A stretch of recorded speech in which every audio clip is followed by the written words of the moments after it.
Hello my divine kings and queens, I am back to do another video. In today's message, we're going to be talking about God granting you a new identity. This message is for all of us who have experienced some form of cruelty, misjudgment, and abuse in our lives. A lot of people really took some of the things that we had done in our lives, and instead of trying to get to know us for who we are, get to know our background, get to even know, who we are as a human being, right? A lot of people pass judgment off on us. The room grew still as she made her way to Jesus.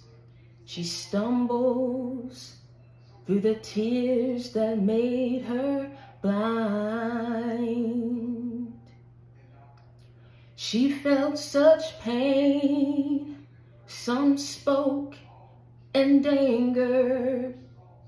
Her folks whisper, there's no place here for her kind. Still on she came, through the shame that flushed her face, until at last she knelt before his feet. And though she spoke no word, everything she said was heard, as she poured her love for the master from her box of alabaster. So don't be angry if I wash his feet with my tears and dry them with my hair, you weren't there. And like Jesus found me, you did not feel what I felt when he wrapped his loving arms around me. And you don't know the cost of the oil. You don't know the cost of my praise. You don't know the cost of the oil. Alabaster box. Story, it speaks to why she says she heard folks whisper, there's no place here for her kind. But still on she came through the shame that flushed her face, until at last she knelt before his feet. Let me tell you something. For a lot of people who pass judgment on us, they don't even understand that a lot of what we went through was part of God's will for us. Because not only did it grant us a new identity, a new cycle, it allowed us to lean in on Jesus more than we ever had before. And instead of passing judgment on us, he granted us a new identity and saw no wrong in us. A lot of people felt like she didn't belong, but there was a lot of shame around her, but still yet it wasn't enough to keep her from kneeling at Jesus' feet, right? And washing his feet. At the dinner of the home of Simon the Pharisee, she washed Jesus' feet with her tears, wiped them with her hair, kissed them, and poured oil on them. Luke chapter 7, verse 36 through 50. We do not know this woman's name, background, or story. The Gospel of Luke describes her as a woman in that town who lived a sinful life. Luke chapter 7, verse 37. That is how Simon, the host of the party, sees her and treats her. There's no place here for her kind. We're all human beings. There's no such thing as this group or this particular group is a different species from this species, right? Or this kind is different from this kind. What they were doing was already passing judgment on her and didn't even know her. In Luke's gospel, a sinner is someone who regularly violates the law of Moses, and that everyone is considered a sinner who needs to change their hearts and lives. Luke chapter 5, verse 32. But Jesus saw this woman as a person. Her hospitality gratefully and gracefully stood up for her when Simon sneered at her, praised the way she was living out of her forgiveness, and sent her on her way with a reminder of her new identity. And as he did from most of the challenges he faced and people he encountered, Jesus learned something from her. He learned that what he likely was first taught by his mother, that people are more than the labels they carry. We get the sense that while the guests gathered at the dinner party may not have known the woman's story, they viewed her with enough disdain to, in their minds, justify their whispers, unapproving glances, and outright rejection. My God. Jesus still granted her a new identity and viewed her as a person, praised her for how she was living out of her forgiveness. Because let me tell you something, when people are so nasty like that and can justify how they talked about you, justify how they went against you, justify how they had ill will towards you, but hid it very well. And some didn't find the need or didn't want to hide it. They was very open, right, with how they felt about you. Yet you lived out of forgiveness, meaning you didn't search out or seek out to get everyone who got you.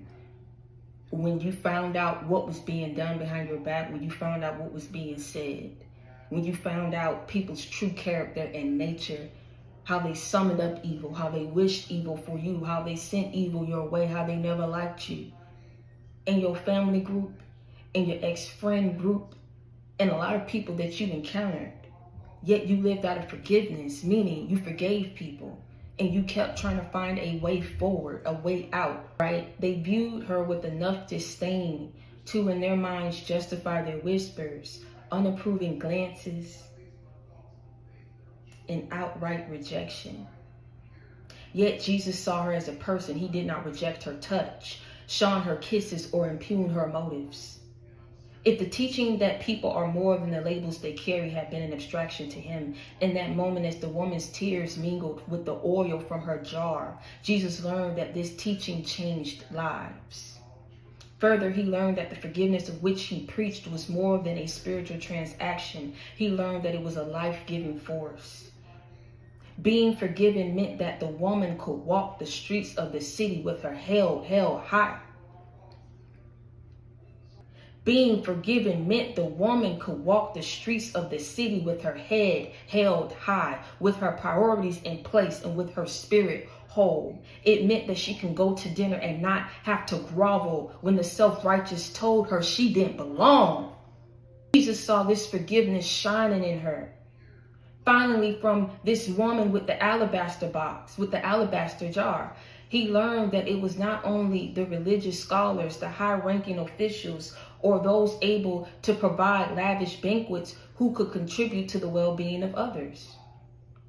Those who were willing to take risk and extend radical hospitality to the weary could contribute as well. Indeed, as in the case of the woman who anointed Jesus, they often do their part when those who should know better fall short. So let's honor the woman who taught Jesus, the women who helped him find his path and encouraged him on his way. Let's give appropriate respect to those women who helped him learn the true power of respect, forgiveness, hospitality, and hope. Mary Magdalene is actually the woman who attended Simon's party. And this is the woman that everyone looked down upon with such disdain on their face. So Jesus was able to look beyond the things that they had done. He looked at their hospitality. He looked at what they were trying to give him. He looked at how they acknowledged him. So this is the same woman that boldly approached Jesus and poured out her expensive perfume to anoint him. We apply that to our lives, and we look at how, like I say, it says, they looked down upon Mary with such disdain to justify the whispers, to justify the unapproving glances and outright rejection. How many of us have gone through people whispering about us, people unapproving glances, meaning people looking you up and down, but not even knowing, doing it behind your back, right? When you're not watching, they're looking at you up and down, unapproving glances. And some, you catch them just quick enough to see that they were looking at you like that, right? To justify the outright rejection of people not wanting to be associated with you, right? People not wanting to acknowledge you. People not wanting to roll with you. Do you understand me?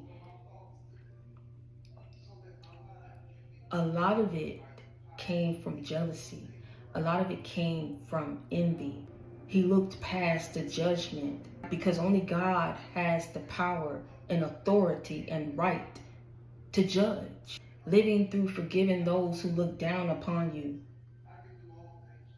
Forgiving those who went against you. Who are still yet to this day wishing you ill will. Wanting to see you fail. Working things to ensure that you don't have a certain life. A certain outcome for your life. When you choose to ground yourself in the word, you have to understand something. God gave his only begotten son to die on the cross for our sins, to give us a chance to live a new life, to be made whole again, to be cleansed and washed away from our sins and our iniquities. So there is no one has the right here to have passed judgment on you. But when I tell you that when you look back on these stories and you break it down in your own way, you see where, okay, this is just history repeating itself. You understand what I'm saying? But it gets to the point where you will yourself to say, I don't care what happens. I don't care how people look at me. If I can just find a way to be a better person. To Mary, like I say, it was finding Jesus. To Mary, it was finding her way to get through to him at that party. And Jesus, like I say, saw her as a person. He did not reject her touch, shun her kisses, or impugn her motives. He didn't hop on like how everyone else did and look down upon her. He embraced her and granted her a new identity, gave her hope again to be able to walk through the town with her head held up high. People will pass so much judgment on you and don't even realize, and some do, how that can break your very spirit to the core, to where you can't even walk around and feel proud of yourself. So many people, if they just knew your story, if they just knew what you went up against, wouldn't have passed judgment on you. I'm talking about even loved ones that was close to you, those who weren't close to you. Everyone passed judgment. Felt like you shouldn't have done the things that you did. Felt like you would have been further in life had you not done these things. Had you not trusted these people. Had you not made these mistakes. Had you not gone and been off here and did this and did this and did that. But let me tell you something. Your life is your life. And no matter what you've done, when you found yourself and wielded yourself to say, you know what? I'm still somebody. And I'm not saying that to try to step on nobody's toes. I'm not trying to say that to scoop nobody out the way. I'm not saying that to be and act holier than thou. I'm saying it because that's what my father told me. My father told me that I'm still somebody. My father told me that I'm a human being. My father saw the good in me, continued to bless me, granted me with a new identity, didn't pass judgment on me. When I cried out to him, when I asked him for help, when I asked him for healing, when I felt so low and dirty about myself, when I kept messing up, and every time again, even if mama and daddy couldn't see the good in me, even if mama and daddy aren't happy of the decisions that I've made, even if family condemned me, even if those ex-colleagues and ex-lovers and ex-friends all turned on me, see, my Father in heaven passed no judgment on me. And not only did he pass no judgment on me when I came to him, he filled me with so much love and joy that I have never had before, that was able to get me through all the hell and the calamity and the betrayals and everything that it is that I was experiencing in this world at the hands of self-righteous folk. Because that's exactly what they were. They weren't there the night that Jesus found you. They did not feel what you felt when he wrapped his loving arms around you, and they don't know the cost of the oil. They don't know the cost of your praise.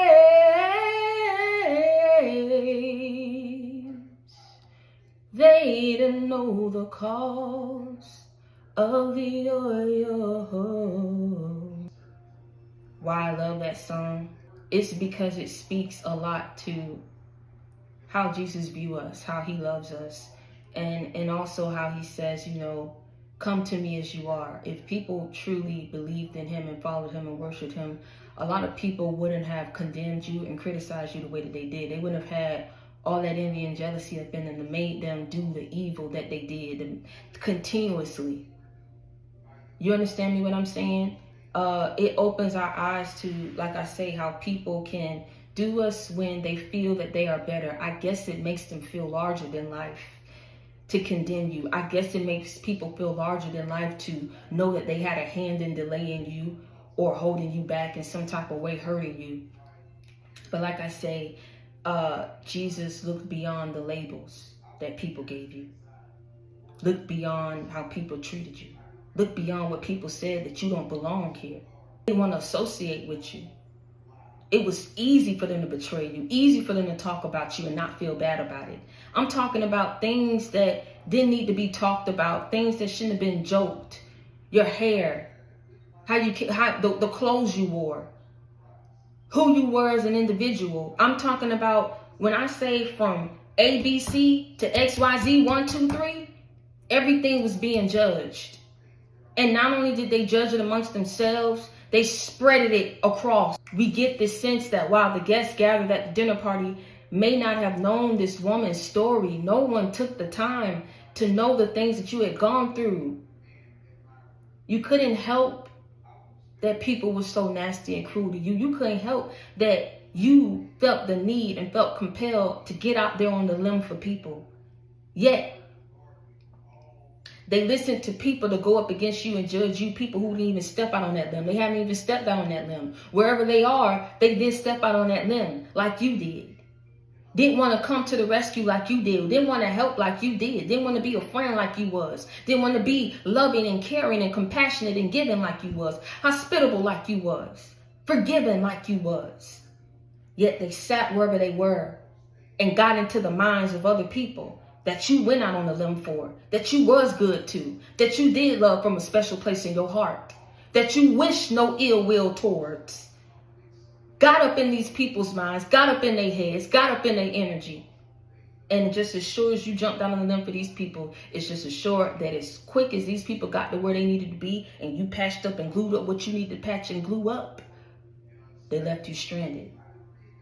Like I say, didn't want to be associated with you. Didn't want it to be known that they were associated to you. Some people wasn't even claiming. I'm trying to tell you, until it got to the point where God gave you this new identity. This is what I'm saying. When you was out there in sin, no one wanted to know your story. They just categorized you as a woman or as a man living a sinful life. That's all what you are. That's it. We're putting a label on you because of your sin. We're putting a label on you and putting you in this category because we can't get down with people who've done the things that you've done. We can't get down with people who act the way that you act. We can't get down with people who say the things that you say. There's no place for you here. Do you not understand we don't like you? Do you not understand that we would never wish well for you, good for you, blessings for you? You don't belong here. You don't deserve that. Not you. You're just a woman, a man that lived a sinful life. That's all you are. That's all you were. That's all you ever will be. They may not have known this woman's story, but they viewed her with enough disdain to, in their minds, justify their whispers. It wasn't enough for them to rumor and gossip. Oh, they justified it. Everyone around them, it's no wrong in this. Where's the wrong in this? And talking about somebody who clearly went out there and didn't care, who knew what they was doing. What's the wrong? Where's the wrong? There's no wrong in this and what we're doing. You so nasty, you so this, you did it. Viewed her with enough disdain to justify in their minds the whispers, the unapproving glances. You don't belong here. What is that you're wearing? Do you have any friends? Do you know this person? Oh, well, how much money you make? Oh, well, where do you live? Oh, Oh, where did you find that out from? And the outright rejection. Some people verbalize things to you, I'm talking about, made you feel so embarrassed and shamed.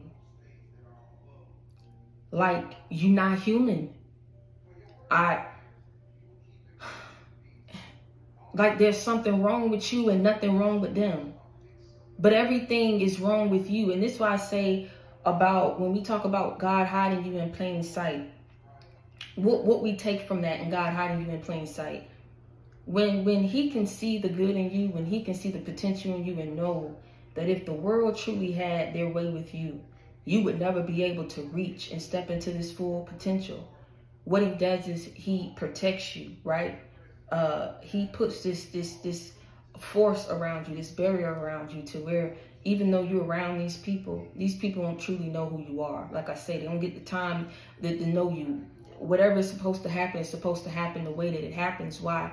Because even though God knows that you're a blessing, even though God knows that you're special, even though God knows your potential and knows what's in store for you, it's him protecting you from being a blessing to the wrong people, giving access to the wrong people, bringing rotten fruit into your new garden. It don't belong. You got to leave rotten fruit where it is, where it lies. There's not enough miracle grow in the world that can get that rotten fruit to grow the way that you want it to grow, to bear the fruit that you want it to bear. It's rotten. And this is why God hid you, because you had to find out, didn't you? Then you know that's just, I can't believe that. But they so loving. But they always talk to me and they just so loving. But that's my family.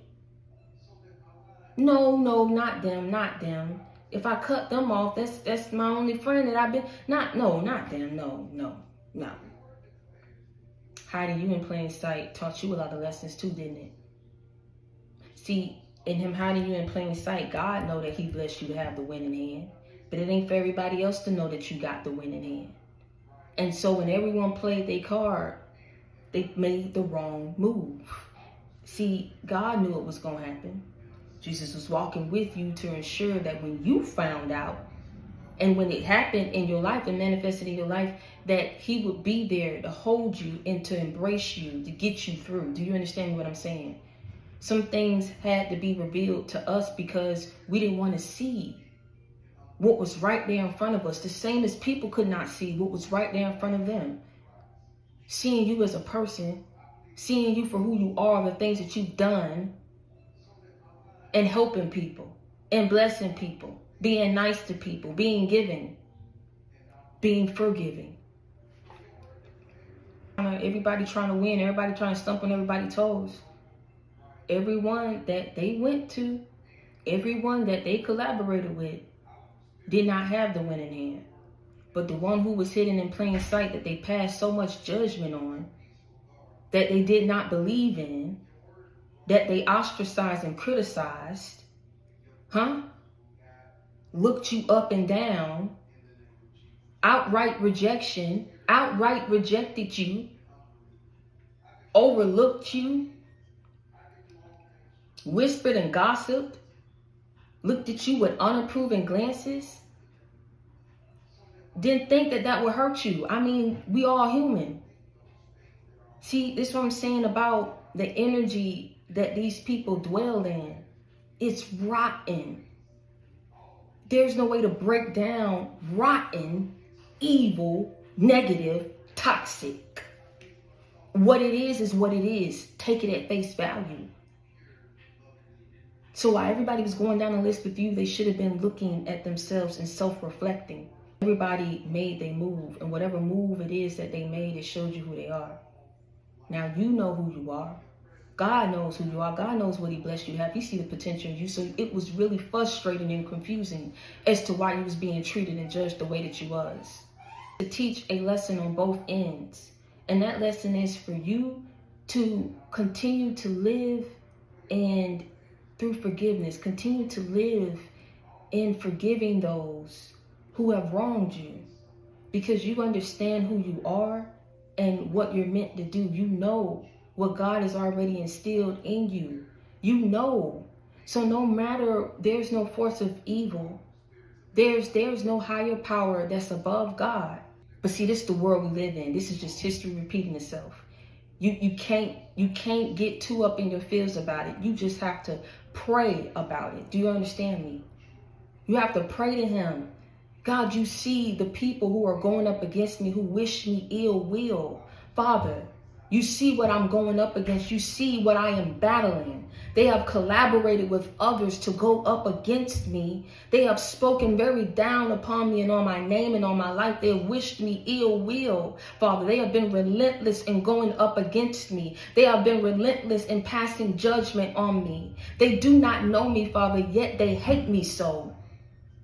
They do not wish to stop their evil assignments and evil doings towards me. Father, I'm asking for you to intervene on my behalf. Intervene and intercept, Father. And bind these people up. For you said, whatsoever I bound on earth shall it be bound in heaven. Whatsoever I loose on earth shall it be loosed in heaven. Bring about justice in my life and handle these people who are practicing unnecessary evil, who are wishing me unnecessary evil, who have been nothing but evil to me. You see it. You feel it. You know it. Keep fighting the good fight, because God is fighting it with you. There was no one around us that was trying to speak life into us. No one that was trying to be there for us the way that we was to them. And that's a lot to handle. That is a lot to handle for one person. And especially when you don't even understand why. Like I said, you done jumped out there for people. Hop leaped out there for people. And they shun you. Then they judge you for all the wrong you've done. And when you're trying to move on, when you're trying to come up, when you're trying to be different, they still have something to say about that too. But I'm going to tell you something, when you was out there in your sin, they sit back and they judge you, but no one was trying to prevent you from continuously living in sin. Huh? Oh, they'll let you go out there and do your thing, let you go out there and be with this one, let you go out here and do, so they have something to talk about. This is why nobody brought it back to you, the little whispers and the gossips and the rumors. They brought it to who they wanted to bring it to, because they wanted to talk about it and pass judgment on you. You found out in the end, making the connections in the end, who knew who. Who could have said what to who. Nasty. But let them think what they want to think. Because I'm going to tell you something, in the end, you're the one who was granted the new identity. You're the one who was blessed with the winning hand. May not feel like it because you're battling up all these evil people. But let me tell you something. You made it here. You made it to this point. There's going to be a battle. There's always going to be a battle. This is warfare. This is spiritual warfare. These are principalities that we are going up against. Do you understand me? This is beyond what the human eye can see. When you know what it is, when you've been awakened to what it is, you don't feel no shame no more.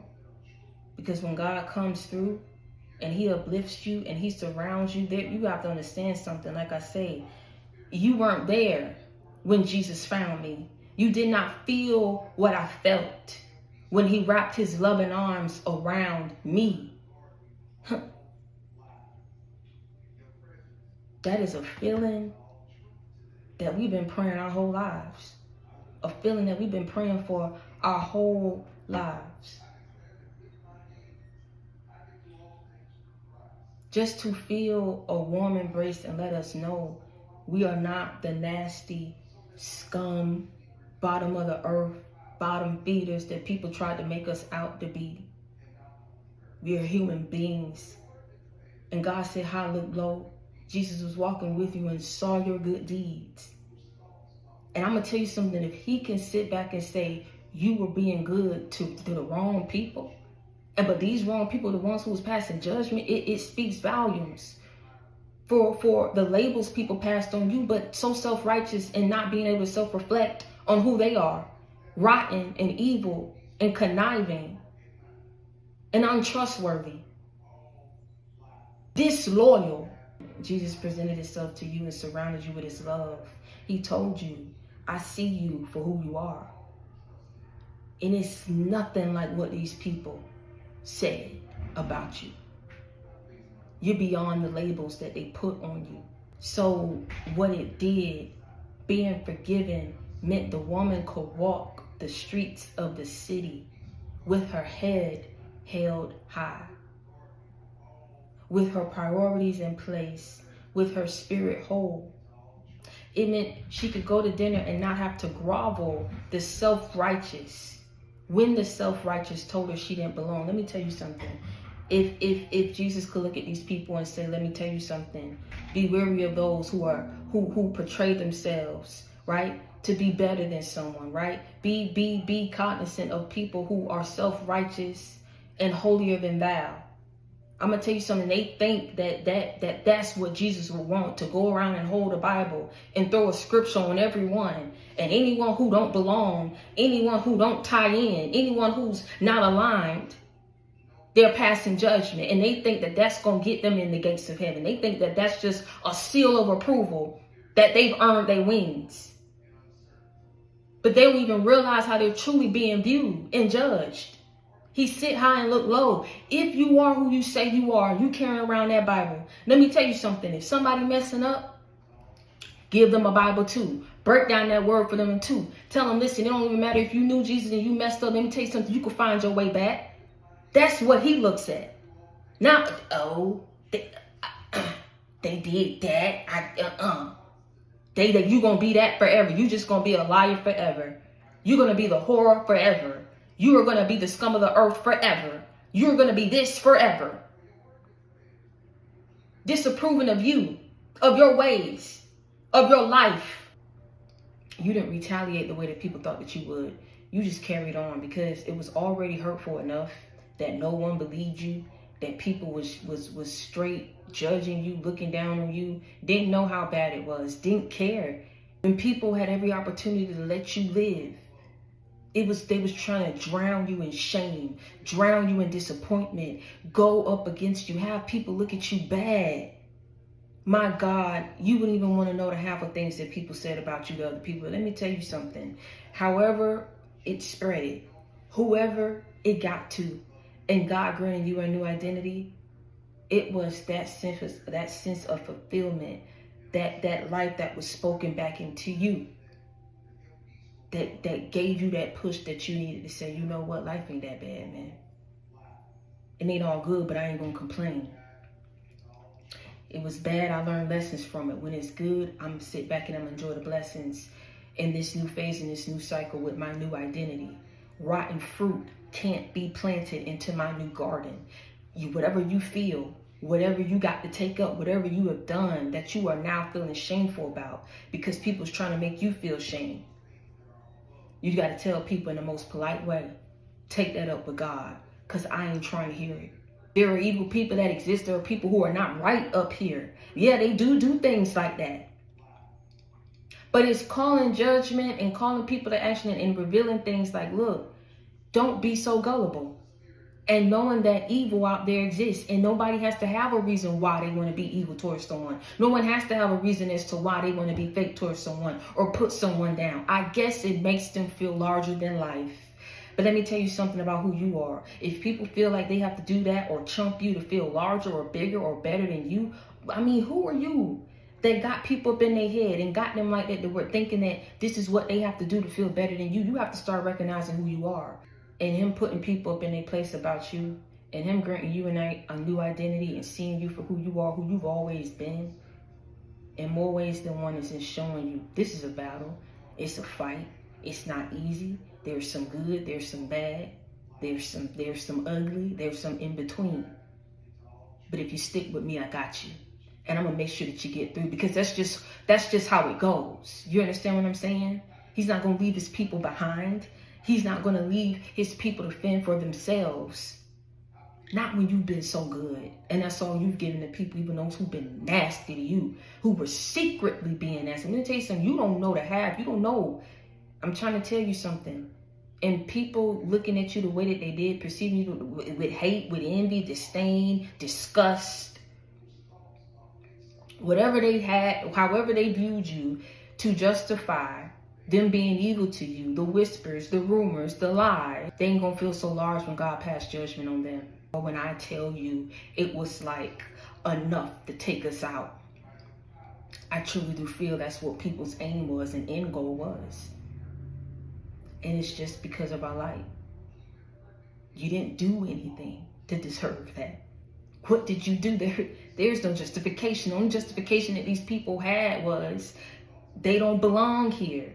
This is a woman, this is a man who live a life of sin. They don't belong here. However they viewed you, whether it was a lie, whether it was the truth, however they viewed you, that was what their justification was. But God granted you a new identity. Continue to move forward in positivity. Continue to move forward with forgiveness, with humility, with grace. And don't worry about it anymore. What was said, what was done, who's who. It's over. Let God handle it. Don't focus on it. Keep pushing until you're out. Keep pushing until it's all cleared and gone. Keep pushing. Do you understand me? Keep pushing. Keep going. Keep living. Be happy. Fight for your mind. Fight for your life. Fight for you. Because you got people who love you and support you. It may not be these people who you went out on a limb for, but let me tell you something. There are people who have been going out on a limb for you. That's God the Father, Jesus Christ the Son. Been having people walking with you. The Holy Spirit has been guiding you, protecting you, ushering you, giving you guidance. They've done enough damage. It's time for you to heal and live your best life. And until next time, I want y'all to stay prayed up and be blessed. I love y'all.